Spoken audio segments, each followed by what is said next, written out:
Welcome to another Belling History with the Good Time Girls, a hyper-local podcast about the quirky history of Bellingham, Washington, and the fourth corner of these United States. Even though we like to keep things close to home, these stories are no less entertaining to the masses and those who find themselves, unfortunately, outside of the Pacific Northwest. We are your hosts. I am Ren. And I'm Colby. We are the co-owners of Belling History Tours, also known as the Good Time Girls. You can learn more about that tour business at our website, bellinghistory.com.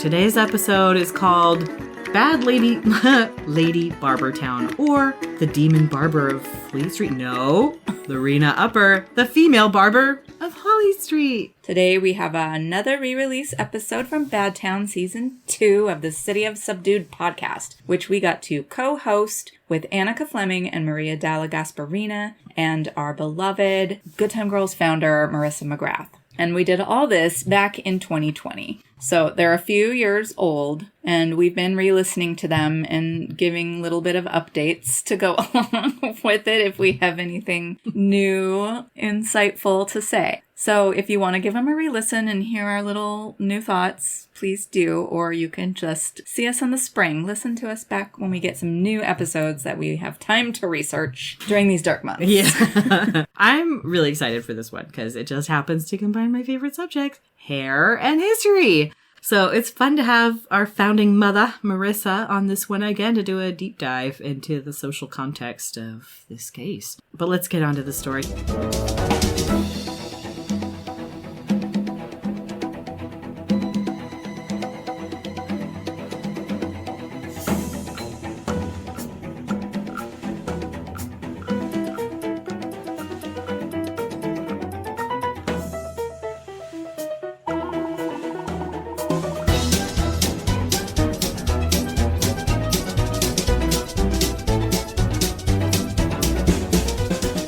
Hello, it's Annika, and welcome to Bad Town, where we discuss the darkest and the baddest parts of Bellingham and Whatcom County history.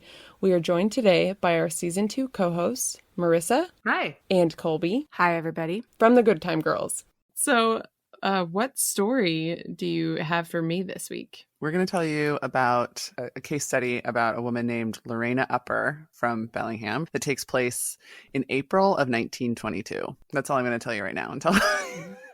So far, I'm totally sucked in. So who was Lorena and what did she do in Bellingham? So Lorena was a barber at a time in history when there were very few women who were specifically barbers. Women styled women's hair and men styled men's hair.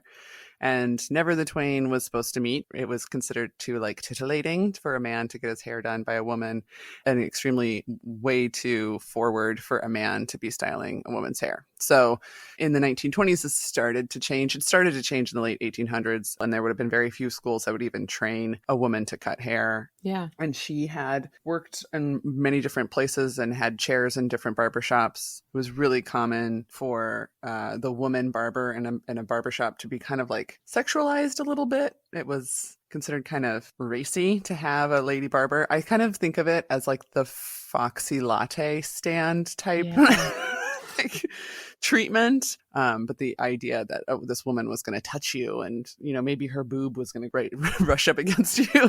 So she didn't have to pull shots in a G-string to be sexualized. Pretty much. No. She was just a woman touching you in a very, kind of familiar and kind of intimate way and tending to your needs. And it's all just very exciting. Oh God. Should we put a rating on this?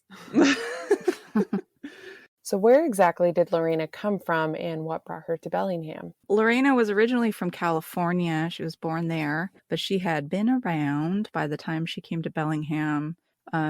She stated during her trial that she learned the barber trade in Vancouver, BC in 1906. She worked for 14 years as a barber. Do you know if it was more common in Canada to train a woman to be a barber? I don't know. I suspect that her training was not formal.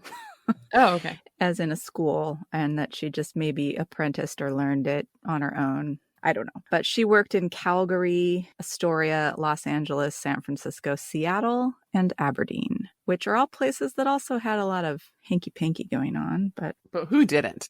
Right. She was 21 with a 2-year-old when she met her husband, Lewis Upper, in Vancouver. I'm not sure who the father of her daughter is, but she took her stepfather's name. So I discovered Lorena when I was actually researching a building that was a brothel in later years. So it was a building called the Tama Rooms, which is basically the parking lot between Fourth Corner Frames and the current Cabin Tavern on Holly Street. And the building's not there anymore. It's a parking lot. That's what I was going to ask. I was like, wait, is there a building there? No, it's the parking lot.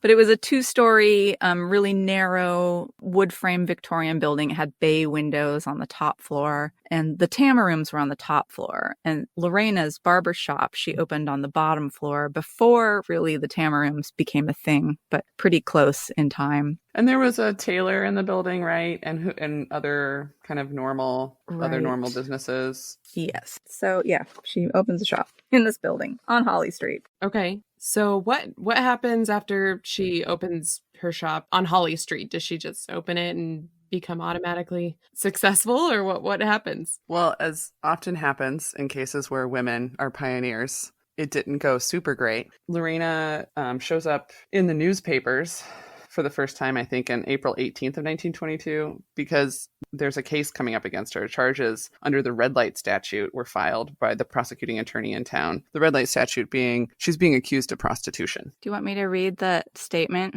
Mm-hmm. It says, Mrs. Lorena Upper, Lady Barber at 309 West Holly Street, was in Superior Court late yesterday to answer why her shop should not be closed for 6 months and why she should not be fined $300 in accordance with the request of prosecuting attorney Loomis Baldry, who is seeking to invoke the Red Light Abatement Act of Injunction on grounds that the shop has been used for immoral purposes. Period. So what exactly does this mean for Lorena then? Did she have to pay a ticket? Did she have to go to jail? What happened? She's likely going to be placed on prohibitive use of the building for 6 months. So she's going to have to close for 6 months and be fined $300, which is like $4,000 in money today. And this happens because she's got some neighbors who are claiming that she is operating a brothel, which technically it was against the law, but it wasn't really against the rules in the 1920s. You just were supposed to do certain things. And one of them was you could absolutely be a madam and own a brothel, but you were supposed to be registered with the police department and the health department, and your staff, they were supposed to be the ones having the sex for money. The madam wasn't supposed to have sex for money. So the specific allegations are that she is performing sex work on her clients and people who are going in there to get their hair cut. But also at the same time, there's accusations that her 19-year-old daughter is a prostitute because of some of the behavior that she is witnessed as displaying. So 1922, we're talking like height of women starting to become more sexually independent and have more agency. So pretty much rumors started from nosy neighbors. It's like old-timey next door app drama. Absolutely. Yes. 1,000%. Okay. So were there any specific claims being made, or how did officials get enough information to bring forth actual charges? So this guy Bennett, who's the tailor next door, the tailor's employee goes and stands on it, pulls a trunk up and stands on it and looks through the window.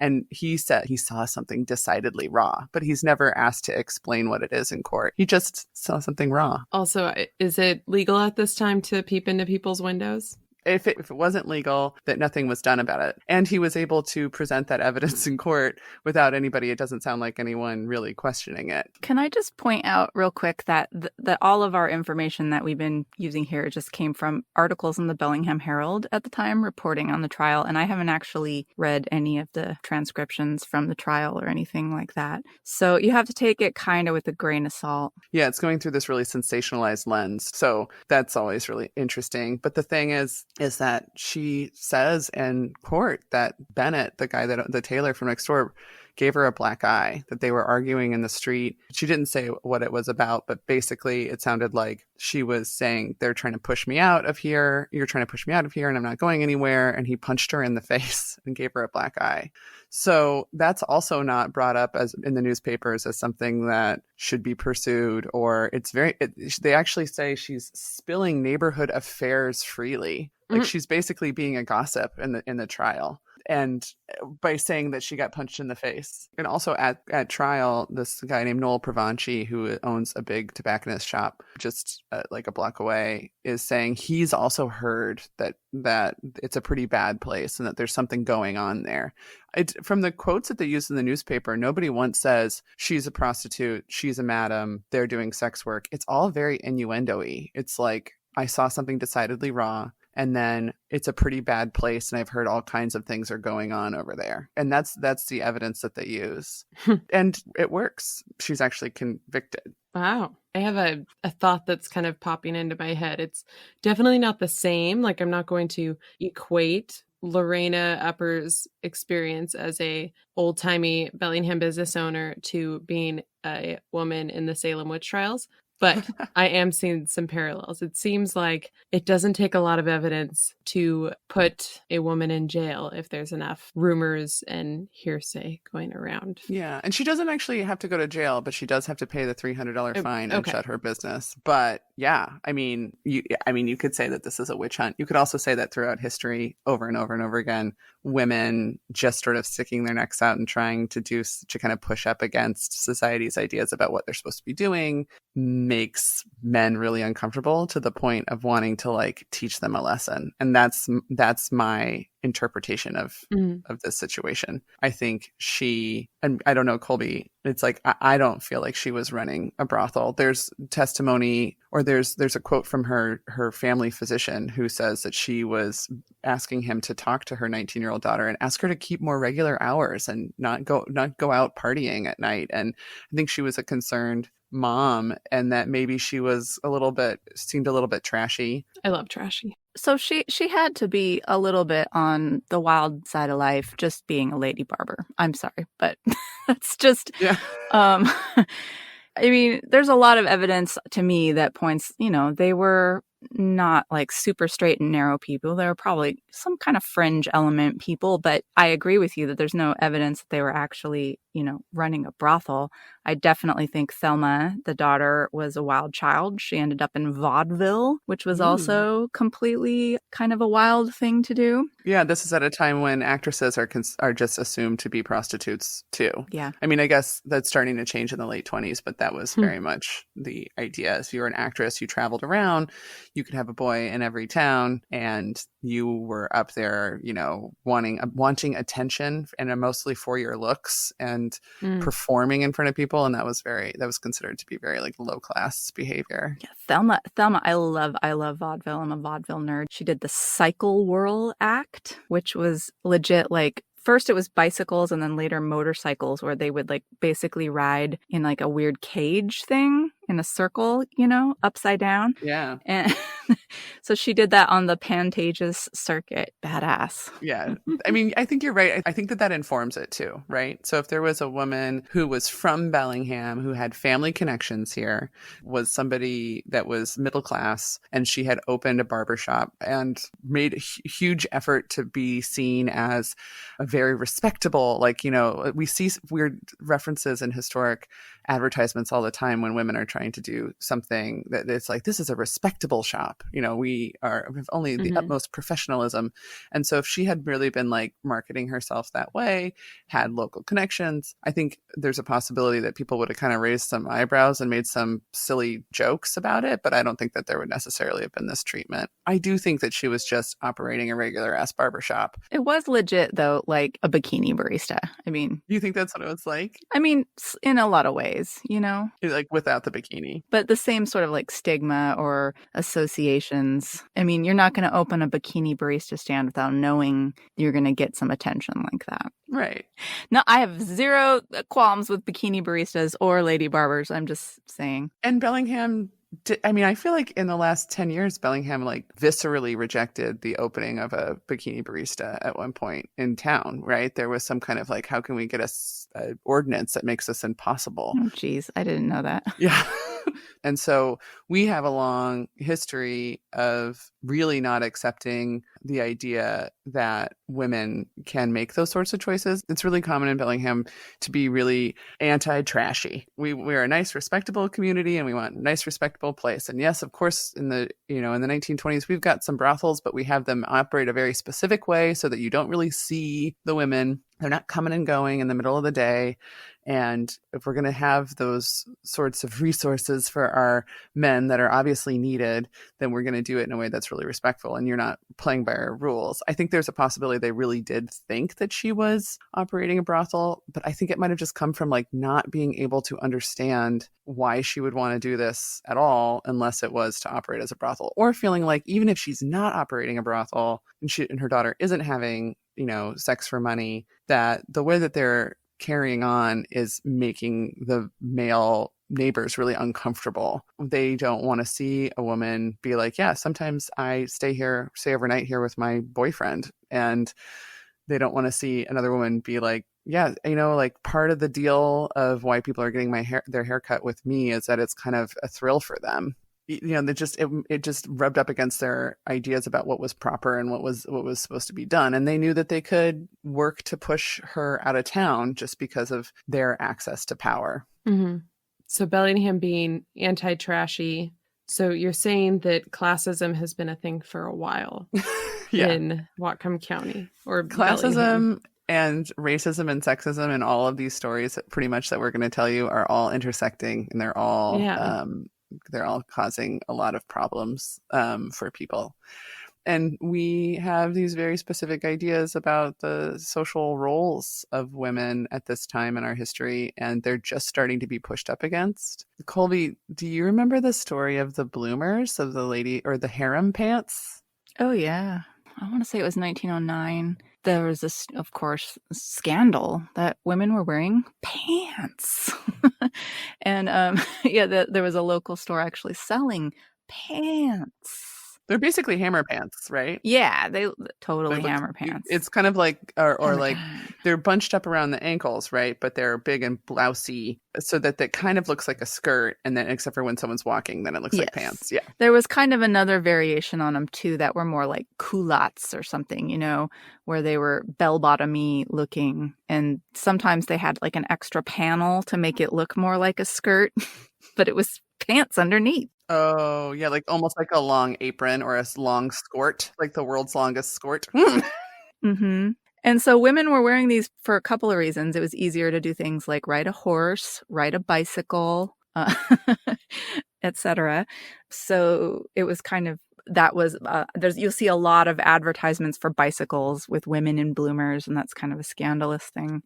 But yeah, these ladies were just walking down the street in the latest harem pants fashion, and they were basically like rustled into a store and sort of citizens arrested. It caused this big scandal. They were like young, like teenage girls, right? Yeah. Yeah. Because of course it's like nowadays when you're like, oh my gosh, that I can see that young lady's butt cheeks hanging out of her shorts, and I'm so scandalized. I think that was kind of the butt cheeks of its time. Except, could you imagine getting arrested because your butt cheeks were hanging out of your shorts? That'd be like half of my 8th grade class. Right. I was just talking to my daughters about dress codes. Oh, really? Just when they were in school, and like when I was in school, we were all comparing like what we got in trouble for wearing to school, basically. Oh, spaghetti straps, man. That was like the thing at my school. You know what I got in trouble for wearing to middle school? It was actually my dad's military beret, which I thought was like punk rock or something. And they told me that it was not allowed for me to wear a hat in the building. And I was like, well, actually, that's an old-fashioned rule. And that was only for men had to remove their hats and women didn't. And they were like, well, this is our school. You have to take the hat off. They're like, listen, Missy, we get that you like history already. I know. And God. But just listen to just do what I say. So then the other thing that happened, Colby, right, with the pants, with the harem pants, was that the police went and like confiscated the rest of the pants. No, they didn't. Oh, come on. It's something like that. The store just turned it into a huge publicity event and was like, come down here and come to our store where the scandalous harem pants are. Oh, I thought I remembered some like Bobby walking down there and being like, that's it, I'm taking all your pants now for ladies. Ladies can't wear pants. This is illegal and scandalous. Yeah, I don't know if it was specifically illegal yet in 1909. It might have been in different states. I mean, it just wasn't considered okay whatsoever. And I'm sure they could arrest you on some other charge of like lewd living or something. There's all kinds of stupid, weird, vague charges. Lewd living. I feel attacked. That was a legit thing. You'll see that in the paper all the time. Charged with lewd living. Or keeping, what is it? Keeping a house. No. Houses of ill fame. There was one that was like basically keeping a messy house, but like, or like disorderly house. Yeah, keeping a disorderly house, which got used for all kinds of stuff. It was like you let people drink in your living room after Prohibition was keeping a disorderly house, or like it could be that you have a junky yard. Yeah. It could be anything. Yeah, it was just kind of used. I haven't Swiffered the dog hair this week, so disorderly house busted. You're keeping it. Yes. And it was the woman who got charged with it also. Yeah. Most of the prostitution arrests and charges throughout the entire 1920s was under vagrancy, which just was a big blanket term for like anyone they considered not an upstanding citizen. This is also happening. This thing that's happening to Lorena Upper in 1922 is after a long period of time that when you look at the police, if you look at the arrest records in Bellingham, there are all of these examples of Black men being arrested for either vagrancy or for pimping. And they were arrested for vagrancy if they were basically, existing while Black in downtown or any part of Bellingham. And then if they arrested for pimping, which was legal to be a madam or allowed to be a madam at different points in history in Bellingham, but they absolutely enforced anti-pimping laws. They did not want men to be in charge of sex work. They thought that that's how you got violence. I can tell you the exact wording of the anti-pimping law. Ooh, please do. It just said that no man shall profit off the earnings of a fallen woman. So I love that because it's just like, again, there's so much weird. What is the legal definition of a fallen woman? Like, how is that even pursuable? I just don't understand it. I've fallen and I can't get up. Yeah, exactly. Yeah. If you give me $5, I'll help you up. Was that illegal? Yeah. I was going to say also that might be my first ever tattoo. The no man should profit off the work of a fallen woman. Yeah, no man should profit from the earnings of a fallen woman. Tattooed right on my ass. I love that. Yeah, I feel like it's also kind of like a fortune cookie saying or something. It's like a weird, it doesn't really sound like something that's enforceable. Anyway, so it was really common for Black men to get arrested for profiting off of a fallen woman. So if you, for example, were a piano player in a brothel, or you worked security in a brothel, or you did errands for a madam, they could use that against you. And when you look at old arrest records, they would like raid a brothel that wasn't operating the way that they thought it was supposed to, and they would arrest all the men. And in the arrest records, it'll say like the guy's name, his race, his age, and what he's being arrested for, and what the outcome is. Over and over and over again. If they were Black, they were brought up on charges of pimping. But if it was a white person who was performing music or spending time in a brothel, it would say like vagrancy, or if sometimes it would still say pimping, but they would be like sent home or given a fine. But the Black men over and over again are sent out of town in various ways. Mm-hmm. They're put on a train to Seattle or Vancouver. They're put on a boat to Seattle or Vancouver. It's interesting because we've had this history of basically telling Black men how they are allowed to exist in our town. And also we see what's happening with Lorena. I see that as an extension of that. The white, male, moneyed or middle class people that want to exert their ideas of certain morals are making it really clear that we can run you out of town. And that's how they dealt with what they thought was undesirable. So it's not surprising to me that this is how she was treated, but it is really indicative of part of the whole Bad Town, part of the whole reason we wanted to talk about why Bad Town. There was always some kind of idea about who has access to power and who wants to do everything they can to maintain it, and who has an idea of what Bellingham is supposed to be and look like, and who is included in that. And if we don't think that you should be included, if we think you're a trashy woman, or if we see you as a Black man, we will do everything we can to sort of push you out. And it's a really disappointing part of our history, but I think it's a really fascinating one that we have a lot to learn from. Yeah, definitely. So in the end, how did things end up for Lorena? Yeah, the trail kind of runs out on her. It's not exactly clear what became of her and her family, other than Thelma, who clearly went on to be a Cycle World girl in the vaudeville circuit. Lorena divorced her husband in King County on the grounds of non-support. So I'm presuming she probably remarried in another state, which is why it's been hard to find a record of where she went. And that's about it for Lorena, as far as I know. Yeah, and it's interesting that she sues her husband for non-support. It makes me feel like she probably could just really gave up on the idea that she was going to be a lady barber. She was also maybe aging out of that, if the idea was that you're supposed to be kind of sexy and attractive. Mm-hmm. I mean, she had a baby at a young age and clearly wasn't with Thelma's father. We're not even sure who he was.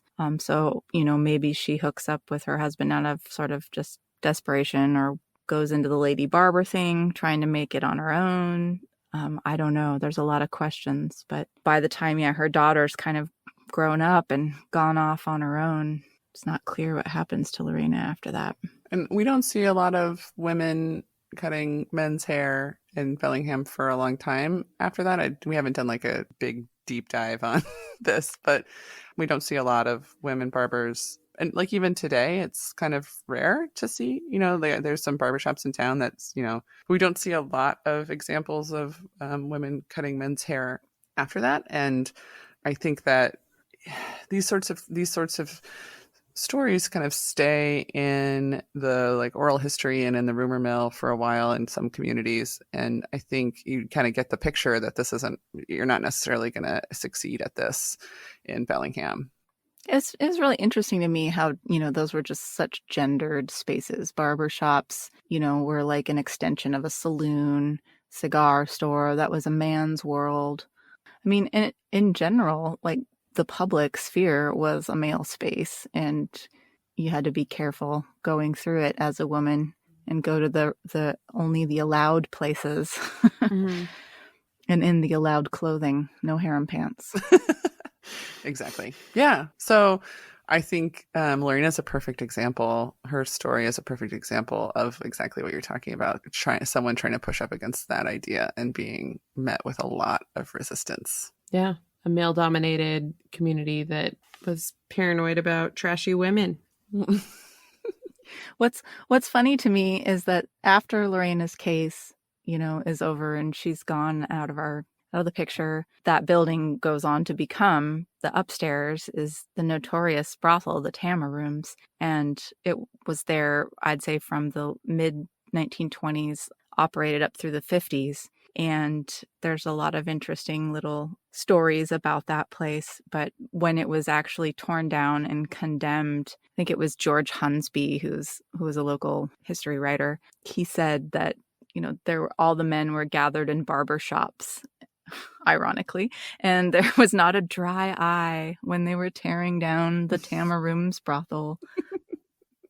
My favorite story about that place is that they would host an Easter egg hunt in the brothel every year. Yeah.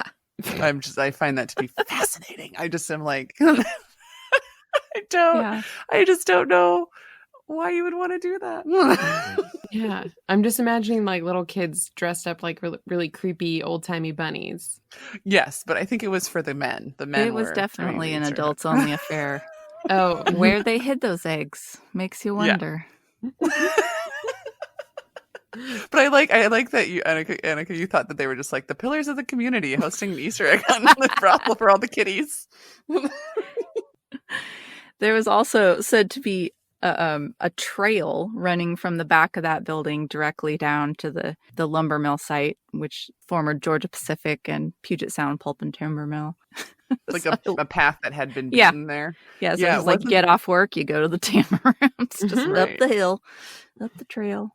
It's interesting. And it's interesting that she's there at this time, and maybe her reputation stains that place, and they're like, and it's hard to get it rented, or people are starting to think of that part of town as being the bad side of town. And that's how the brothel opens up there. I don't know, but it's interesting that ends up being the location of a brothel after that. So yeah, it's not necessarily a happy ending, but it's an interesting ending.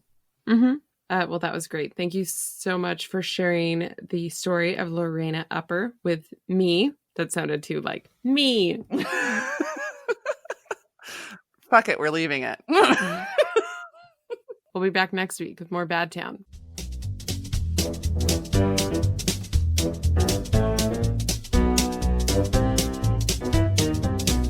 I don't know. Do we have things we want to add about this, Ren? You're a hair person now. I know, I'm a hair person now. And after hearing the episode, it was pretty cool. We want Ren to be our lady barber. I mean, we're going to start a sexy lady barbershop. No, I'm just kidding. It's a dream come true. Literally, I will wear suspenders. I will have a strop.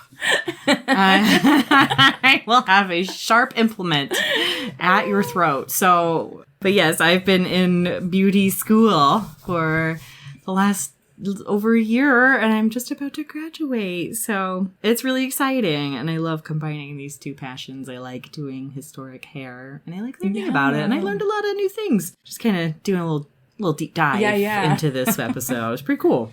So let's see. Oh, yeah, I was going to just say about the episode, I found out that, in the 1920s, time that Lorena Upper is working, this is when obviously we get the bob haircuts and women in droves just lobbing off their hair. But at this point in American history, we didn't really have salons. That was not a thing yet, because you would either do your hair yourself, you had long locks and you'd braid it or put it up, or you had your servants do it, right? So if you wanted to get your hair cut with the sharp implement, you would have to go to a barber. I never really even thought about that, because isn't that fascinating? You do see some weird beauty parlors, but I was always like, what the hell are these? What are they doing? Right. Because the treatments and things, it was more like weird, like they'd massage your face with those vibrators. The electric vibrators and stuff, like the and they'd sell the hair switches that you would extra put in hair, there. You needed even more because nobody was cutting their hair. Exactly. Yeah. You don't cut your hair. No, they did not cut it. That's not a thing you do. So yeah, when you want it lobbed off and cute and they were straight line. What do they do? They go to the man. They go to the man barber, and at first these dudes, and in some places these dudes are like, hell no, but then they're like, wait, we're getting a lot of business from these ladies. There was some cute quotes about it being like, the women, you would think they would have been a little more shy about it, but they walk in and they know exactly what they want and they walk out. It's pretty cool. It's like the beginning of that, and I think that's so fascinating. And so then, by turn, even these days, we don't have a lot of female barbers. There's not a lot of female barbers in the trade. There are becoming more. I think Bellingham has a couple. Bellingham does have a couple. Yay, some old school ones. Yes. Some ladies who have been around for a little while, which is cool. And then, I'm seeing my classmates and things like that really get into that art. And also, we get a lot more, gender fluid clients. And so, a buzz cut or a cool fade is cool for everybody now. So that's pretty cool. I think we're going to see the industry changing just a little bit. I like that idea that we're getting away from, barbershops for men and beauty salons for women. Exactly. Come on. There is room for everyone. It is all hair.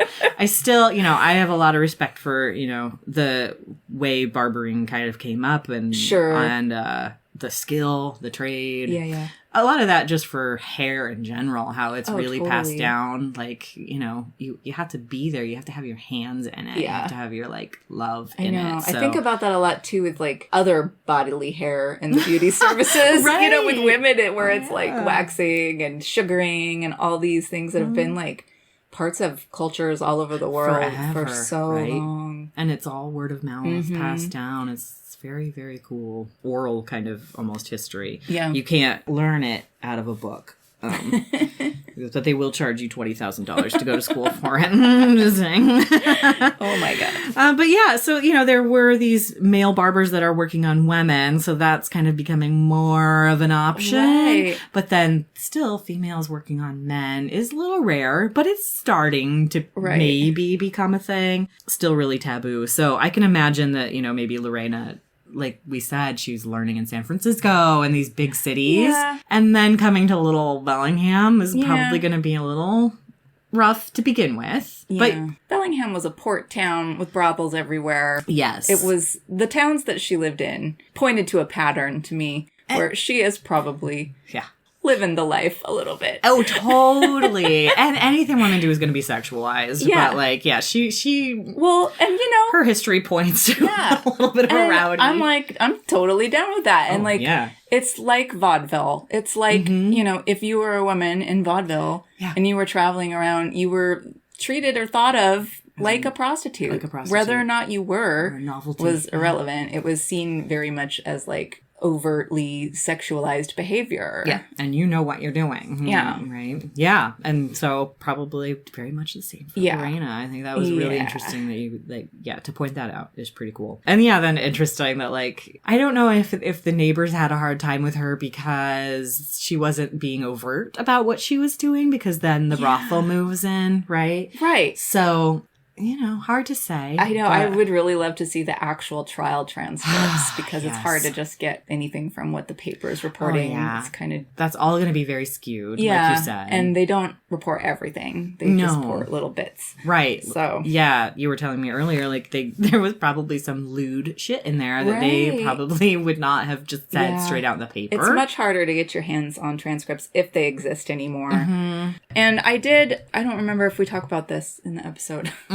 Yeah. But I'm bummed because I tried to go back and kind of see if I could pick up on like Thelma's trail. Because Thelma, the daughter, you know, she went into vaudeville and was doing the cycle whirl, which I love. And I did find a cute picture of her, so we'll put that in show notes. It's not great. It's like a grainy newspaper, but it's still like in her really, little 20s. Really great. Bicycle girl outfit. And vaudevillians use stage names. And so, you know, she went by Thelma Cannon for 3 or 4 years while she was doing that cycle whirl. And then she just disappears. That name is clearly no longer being used. So I don't know if something happened to her. Right. Or if she just started going by a different stage name. Yeah. But I think she must have passed away before her mother. Yeah. Because I did trace Lorena's, you know, married like 3 more times. And she actually lived a long life. She lived to be like 80.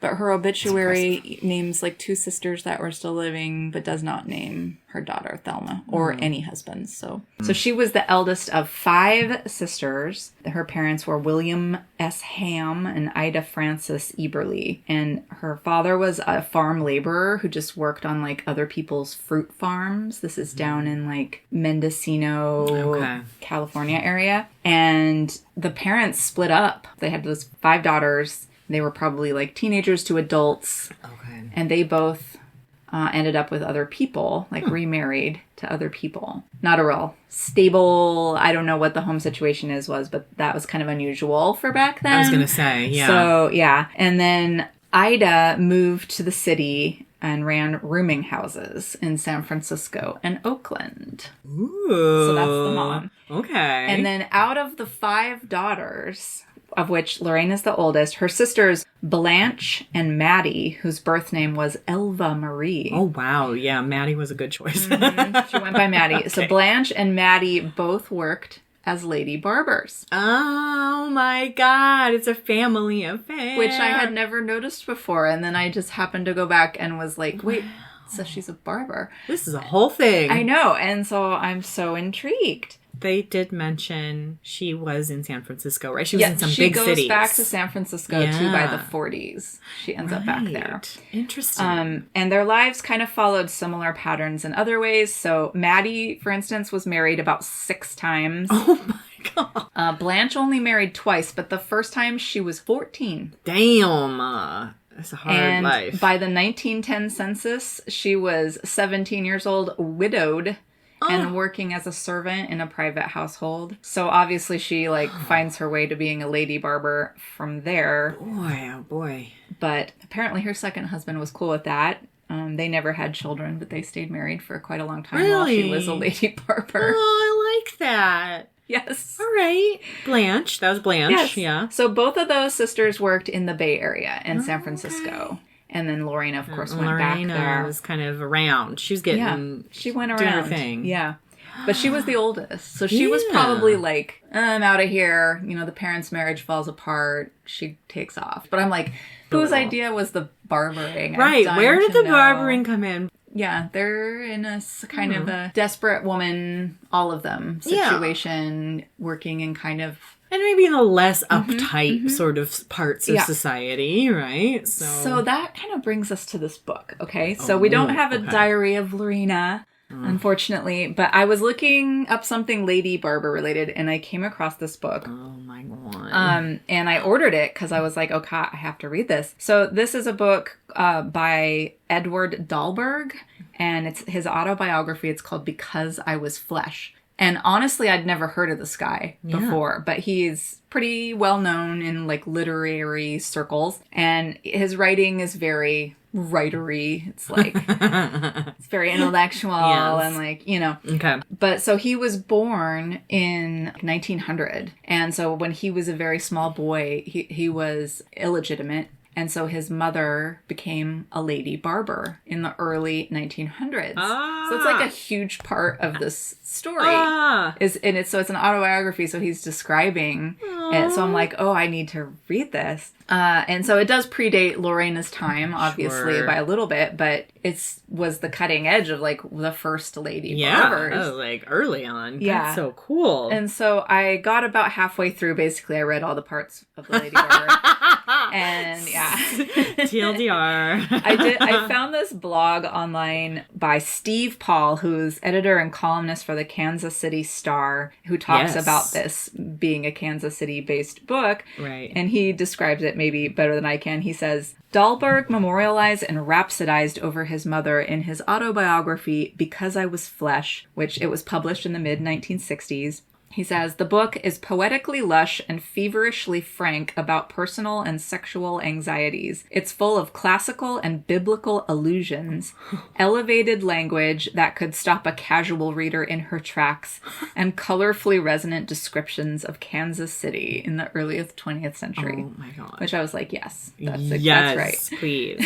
But so his mother, her name was Lizzie. Her barbershop was called the Star Lady Barbershop. Oh my God, I love that. Isn't that cute? That's so cute. And basically, it's just what we were saying. Like it's not a brothel outright. Okay. For sure. Yeah. Like, but it is on the seedy, it's in the seedy part of town, and brothels are nearby. And she had a lot of complicated relationships with men who came to her barber chair. Yeah. There were a lot of girls working for her that were definitely making extra money. Oh my God. Doing sexual work. Okay. And so it was definitely, you know, it gave that vibe of, it's just a barber shop, but it's a certain kind of on the edge of a thing. Yeah.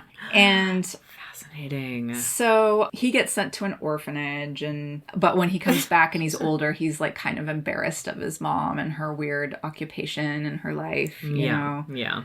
So then he goes off to New York, and he eventually becomes this fancy pants author and writer. And then he's, you know, in the 60s. You know, yeah. Like, cool. Yeah. But I mean, not he obviously, when he's older, he loves his mom, but his writing is very interesting. I cannot wait to read it. It's cool. I'm so excited. It's interesting. And they also all stole from each other. Like, all the women who, like, worked in this barbershop were always, like, pilfering from each other. Okay. Interesting. It just has, like, you know, desperate times, desperate lives kind of vibes. Such a cool, oh my God. Just another really cool perspective of history that you really don't get. And yes. Thank goodness that Edward decided to write about his mom. That's so fucking cool. And then this is a quote that he wrote about Kansas City later in life, and he said, I have never forgotten how I imagined an 8th Street Kansas City brothel smelled. The prostitutes occupied rooms upstairs over Baskett's Chili Con Carne lunch counter, which was next to a saloon, and the First Lady Barbershop in KC,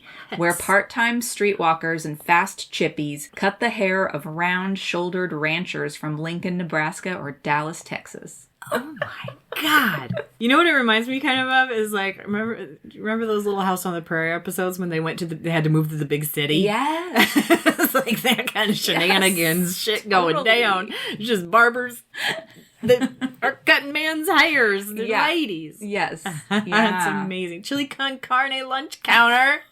Next to the saloon and the brothel. Hot damn. And the lady barber. Oh my god, that is beautiful. I want to be there in Kansas City. know. Yeah, and so yeah, again, I just imagine that it's like a massage parlor. Yeah. So you have some that are legit, upstanding, and then you definitely have the ones where you might There's the code. get a happy ending. Yes. I wonder what the code was. You like Right, tug on right? your ear. Or like, Yeah. Yes.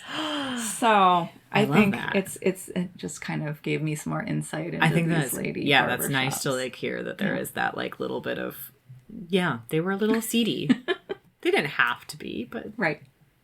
it also made me think too when you were saying that, it's like, especially 1900s when Lizzie is doing the thing. This is the beginning of women going out in public on their own, and we talked about that in other episodes where like they were having to use fucking hat pins to keep the men away. Yes. Like you couldn't even just be a woman on the street without having harassment. So imagine if you're going to have a lady barbershop, you have to be prepared for that, and that is a thing. In there about her, like, because I get the feeling that Lizzie is not prostituting herself per She's se, just but she making does money. definitely. She's a little playing a little fast and loose with men who are. It's interesting. It's still considered, racy what she does. Yes. right? And she's making getting money on into that. sexual situations with men who come to her barbershop, even if she's not specifically being paid for that. But act. she has all these times where, men do grab and grope and do all these things, and she's like got a razor in her hand though. I know, can you imagine? So she would like, whoops, Oh my god. like, please remove your hand Oh my god. from my thigh. I have a razor at your neck. Right. This is a required reading for all new hairstylists and lady barbers. That is ballsy to be a dude and be like getting all fresh with a woman who has a straight razor to your neck. Right? Anyway. In Kansas City, accidents happen in Kansas City. Nobody cares. Okay, so that's my little update. Oh, I love it, Colby. Okay, all right. Again, amazing research, Colby. Love it. Thanks for that. I think that's pretty fascinating. And then when the Good Time Girls win the lottery or get Our own sugar space. person. Yeah, a sugar person. We're looking. We're taking applications. If anyone wants to rent that basement at the bank building in Fairhaven, and we can turn it into a very cool nightclub / old vaudeville theater / lady barber shop / museum / bookstore. what else have we dreamed of? Roller skating. Can we do that in there? I think we could. It's big. It's pretty big. We could make a little loop. I mean, we could only let like 5 people in at a time, but we could still do it. We've got so many big dreams. We have big dreams, Bellingham, so, let us know. You got some investment money? I mean, we're beloved. Let's just say. All right, you guys. All right, Colby, let's wrap it up. Okay, that wraps up the episode. That wraps up the episode. Well, hey there, mama, where'd you go? You gotta reap just what you sow. That's too bad, too bad. To that old time, the old man eggs without bad weather. Put on the side, they were sold together. That's too bad. To listen to that old time music. We would like to thank you all for listening to Belling History and Bad Town with the Good Time Girls. Do subscribe and review our podcasts on your favorite podcast platforms. Like us on all the social medias. Check out our tours, events, read our show notes and blog at bellinghistory.com. Oh, blue, loves you red, blue, loves you blue. Most of the time, blue just loves you blue. That's too bad. To listen to that old time music. I lost my hat, I lost my brim, I look like crows just swinging on a limb. That's too bad. To listen to that old time music. And as always, we'd like to thank Devin Champlin and the late great Lucas Hicks for the use of the Gallus Brothers song, Too Bad West Coast Blues.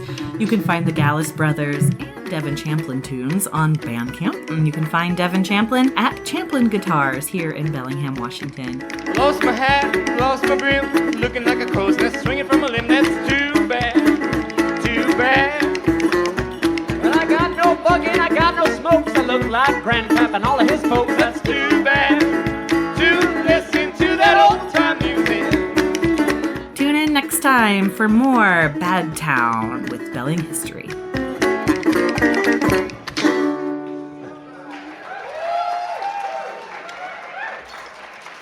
Thank you.